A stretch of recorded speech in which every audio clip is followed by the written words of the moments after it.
নমস্কার। এই মুহূর্তের বিশেষ গুরুত্বপূর্ণ খবর। পর্ষদের বৈঠকে গৃহীত প্রস্তাব অনুসারে পরীক্ষার 1 বছর পর তার ওএমআর শিট নষ্ট করে ফেলার সিদ্ধান্ত হয়েছিল। ডিজিটাইজড কপি রেখে ওএমআর নষ্ট করার সিদ্ধান্ত নিয়েছিল পর্ষদ। সেই প্রস্তাবের প্রতিলিপি ইতিমধ্যে আদালতে পেশ করেছে তারা। এরপরই 2017 সালের যাবতীয় ডিজিটাইজড কপি আদালতে পেশ করার নির্দেশ দেন বিচারপতি সিনহা। 2014 পর এবার 2017 টেটের দুর্নীতিতেও নজর আদালতের। 2017 টেটের সমস্ত ওএমআর শিটের ডিজিটাইজড কপি আদালতে পেশ করার নির্দেশ দিলেন কলকাতা হাইকোর্টের বিচারপতি অমৃতা সিনহা। শুক্রবার প্রাথমিক শিক্ষা সংসদকে এই নির্দেশ দিয়েছেন তিনি। 14 আগস্টের মধ্যে আদালতের সমস্ত নথি পেশের নির্দেশ দিয়েছেন বিচারপতি।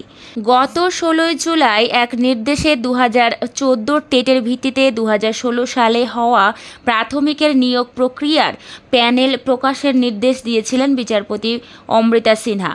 বহু আগেই মেয়াদ উত্তীর্ণ ওই প্যানেল আদালতের সামনে পেশ করতে হবে বলে নির্দেশ দিয়েছেন তিনি।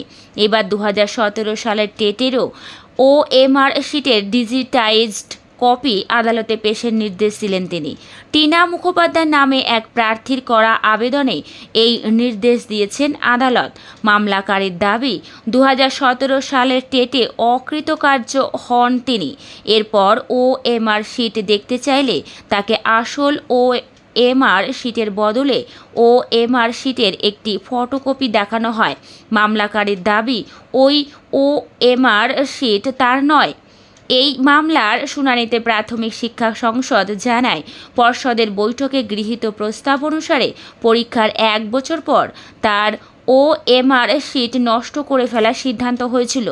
ডিজিটাইজড কপি রেখে ওএমআর নষ্ট করার সিদ্ধান্ত নিয়েছিল পর্ষদ। পর্ষদের বৈঠকে গৃহীত সেই প্রস্তাবের প্রতিলিপি ইতিমধ্যে আদালতে পেশ করেছে তারা।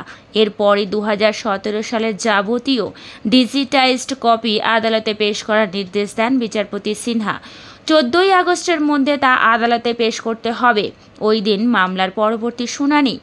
প্রাথমিক শিক্ষা সংক্রান্ত মামলাগুলি এতদিন বিচারপতি রাজশেখর মান্থা শুনছিলেন।